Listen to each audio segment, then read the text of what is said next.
안녕하세요. 운전을 잘하면 엔진 상태가 좋아진다. 이 부분을 설명해 드리도록 하겠습니다. 저는 NF 소나타 리콜 관련해서 9시 뉴스에 엔진 전문가로 나왔던 사람입니다. 자, 자동차 엔진 구조적으로 보면 단순합니다. 한데 면이 왜 발생될까? NF 소나타 같은 경우는 화면에 보시면 똑같은 균일 부하 상태에서 엔진 자체가 연료를 중간중간 끊어버립니다. 왜 그럴까요? 농후한 연소 조건으로 만들었기 때문에 그렇습니다. 그러면 이슈에서 농후한 연소이기 때문에 연료를 빼버린다는 거죠. 자, 이 차 왜 이렇게 만들었을까요? 엔진 배기량에 비해서 차 껍질이 컸습니다. 그러니까 차 출력을 맞추기 위해서 매연을 감소한 거죠. 그런데 실제 차량에서 엔진 내부의 매연, 그리고 배기구의 매연, 휘발유 차임에도 불구하고 이렇게 껌댕이가 나옵니다. 자, 이 현상요, 균일 부하 조건에 타면 이렇게 잘 나오겠습니까? 별로 안 나옵니다. 차가 엔진이 힘이 없다 보니까 마구 밟아서 이렇습니다. 더 심해지는 거죠. 자, 자동차 메이커에서 엔진을 잘못 만드는 것도 있습니다. 사이즈가 틀리다는 거예요. 껍질 사이즈와 엔진 배기량이 다르기 때문에 출력을 맞추기 위해서 하다 보니까 이런 무리한 결과가 나온 거예요. 만약에 이런 현상이 나오지 않는 제어 패턴으로 다시 바꾼다면 출력이 떨어져 버립니다. 그래서 공연비에 맞게끔 해야 된다는 거죠. 가급적이면 공기 대 연료 혼합비를 맞춰야 되는데 무작정 출력을 올린다 하면 기름을 많이 쓰게 돼 있어요. 그럼 매연이 나옵니다. 해서 무조건 출력 올리는 거 좋아하시면 안 된다는 거죠. 자, NF 소나타의 파형을 보면 중간중간에 수직으로 쭉쭉 꺼져가 있죠. 지금 그림상으로는 4번 꺼져가 있습니다. 불과 몇 초 사이에 4번을 꺼버렸습니다. 연료를 중간중간 끊는다는 거예요. 이게 극가속, 극감속 이런 형태가 되는 겁니다. 차 속도는 변화가 없어요. 엔진 자체가 그렇게 움직이는 거예요. 그렇게 했을 때 오른쪽에 보시면 배기구 중통에 손을 이어서 보시면 저렇게 휘발유 차임에도 시꺼멓게 나옵니다. 그러면 디젤 차는 오죽 많이 나오겠냐고요. 해서 이 배기구에 이래 카본이 많이 쌓인 차 엔진 실린더 헤드를 뜯어봐도 밸브 스템 많이 오염물질이 묻어 있습니다. 그럼 압축이 셀 거 아닙니까? 압축이 세면 출력이 또 떨어져요. 그러면 폭발 행정 때 밸브 쪽으로 배기가스가 빠진다는 거예요. 빠지면 어디로 가겠습니까? 흡기 쪽으로 가겠죠. 흡기 쪽으로 가면 또 흡기 센서 쪽 그런 데 영향을 미치고 부스터 센서 그쪽에 찌꺼기가 차겠죠. 그러면 센서 기능들도 떨어뜨린다는 거예요. 그래서 주기적으로 흡기 센서나 부스터 센서 청소해 주는 거 좋습니다. 스로틀 바디 청소해 줘야죠. 그래서 운전을 잘못하면 모든 게 복합적으로 일어납니다. 자, 카본이 낀다. 연소율 저하됩니다. 매연 발생량이 점차적으로 증가합니다. 연소실에 카본이 축적됩니다. 그리고 엔진 오일 성능이 저하됩니다. 연소실에 카본이 쌓인다고 해서 왜 엔진 오일 쪽에 카본이 들어갈까 이렇게 고민하시는 분 많죠. 말이 안 된다. 어디로 들어갈까요? 자, 피스톤이라는 것은 압축링이 있고 오일링이 있습니다. 압축링에서 100% 잡지를 못해요. 그러면 압축링을 통과한 배기가스가 다시 오일링 그거 통과하게 되면 오일하고 합류를 합니다. 항상 합류를 해요. 실린더 벽을 통해서 카본이 오일과 섞입니다. 항상 섞이고 있습니다. 그러면 매연 발생 물질이 발생하지 않는 방법으로 운전을 해야 된다는 거예요. 운전을 못 하시는 분요, 카본이 오일에 많이 함유됩니다. 운전을 잘 하시면 작게 함유되겠죠.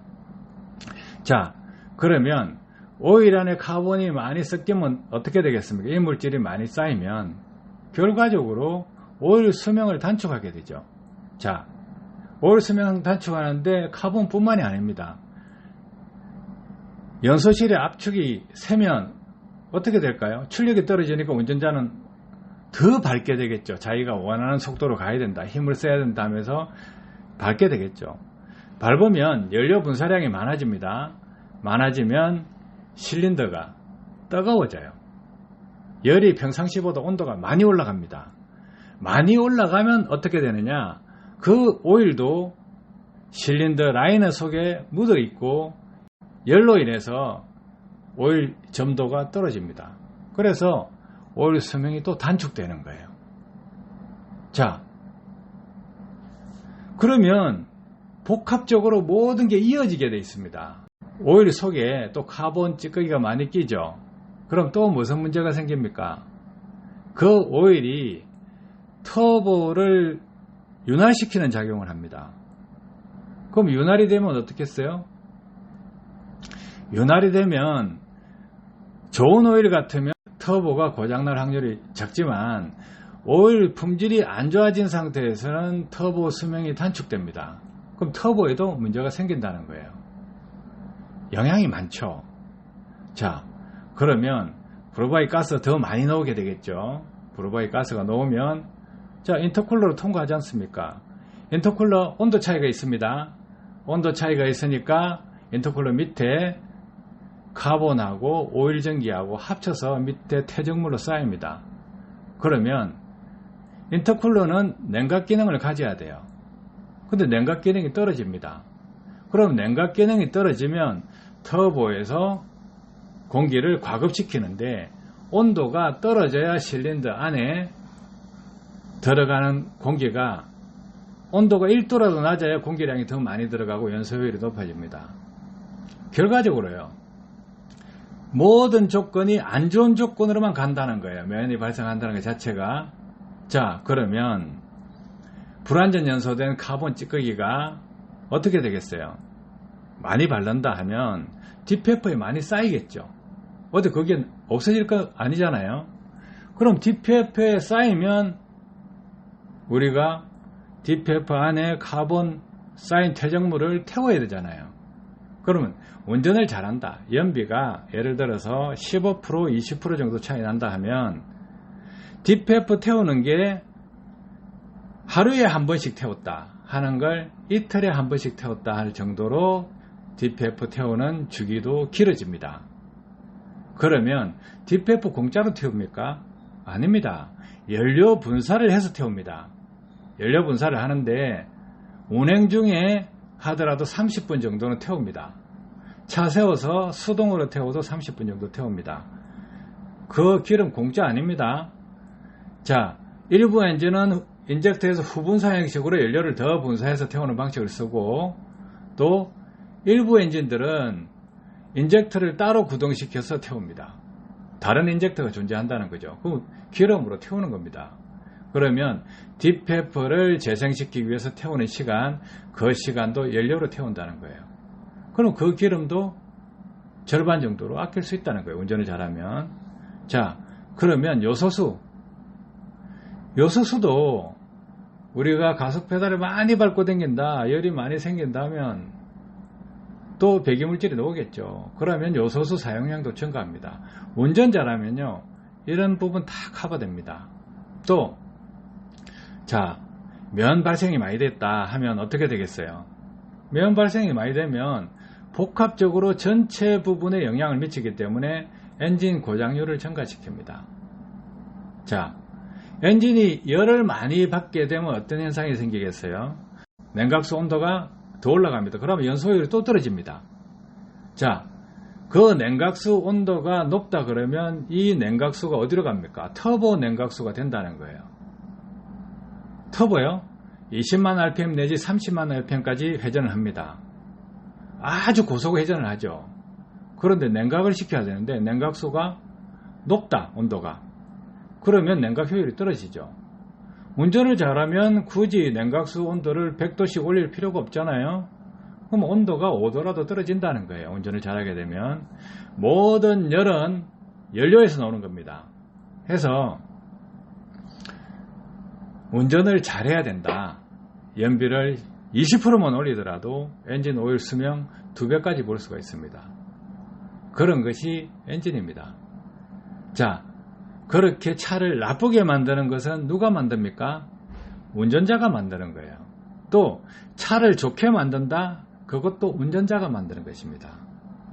자, 운전자는 이런 복합적인 상황에서 좋게 만드는 방법은 뭘까요? 동일한 주행거리를 운행할 때 연료를 적게 쓰는 것입니다. 연료를 적게 쓰면 엔진 온도가 적게 올라갑니다. 그러면 모든 것이 해결된다는 거예요. 자, 엔진 관리 이렇게 하는 겁니다. 자, 왼쪽에 보세요. 왼쪽에 보시면 EF 소나타요. 자, 균일 부하를 걸었을 때 연료 분수량이 일정하게 갔어요. NF 소나타 중간에 끊었죠. 어떤 현상이 생길까요? 매연 나오죠. 엔진 안에 카본 물질 생기죠. 그런데 자동차 메이커에서는 어떻게 합니까? 현대자동차에서 6500rpm 이상 밟았을 때 배기구에 퇴적되어 있는 카본 물질이 밖으로 배출된다는데 안에 쌓여 있지 않아도 배출이 됩니다.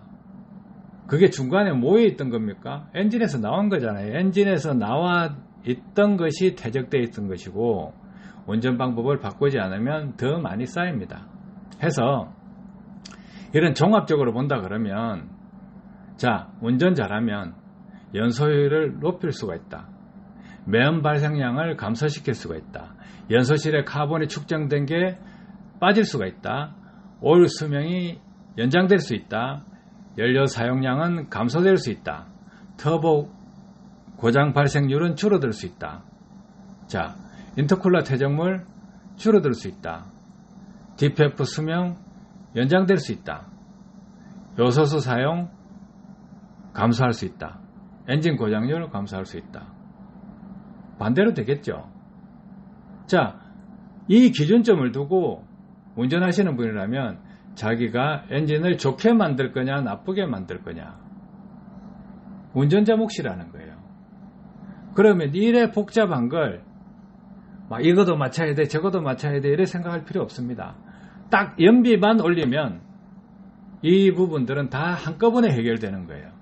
어떤 제품을 달아서 연소율을 높여야 된다, 완전 연소된다, 뭐 이렇게 하는 거 생각하지 마세요. 자동차는 잘 만들어져가 있습니다. 운전만 잘하면 연소율 높아지고요.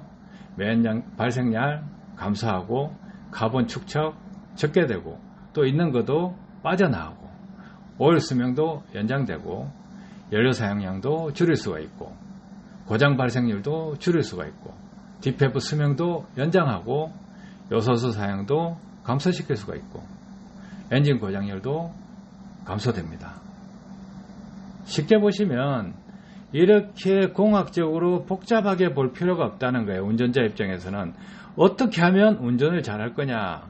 운전을 잘해주면 결과적으로 엔진이 나빠진 것이 좋아지는 쪽으로 바뀐다는 거예요. 평균 기준으로 보면 운전을 잘하는 사람 차를 사면 연비가 잘 나오고 운전을 못하던 사람 차를 사면 연비가 안 나옵니다. 그래서 중고차를 살 때도 어떻게 삽니까? 시내 주행한 차보다 장거리 운행을 한 차가 연비가 좋습니다. 차 상태도 엔진도 뜯어봐도 상태가 좋습니다. 그럼 뭐냐면 시내 주행을 하든 고속도로 주행을 하든 간에 운전을 잘한 사람의 차는 엔진 성능이 좋고 운전 못하는 사람의 차는 엔진 성능이 안 좋다. 이렇게 결론 내시는 게 좋습니다. 해서 운전 잘하면 엔진 성능 좋아진다. 이렇게 생각하시고 또 유로6 엔진들 피스톤 헤드나 헤드 쪽에 열이 많이 발생합니다. 운전 잘하면 그 과열 현상은 감소될 수밖에 없습니다. 결과적으로요. 운전 잘하면 모든 것이 해결된다고 생각하시면 됩니다. 아시겠죠? 도움 되시길 바랍니다. 감사합니다.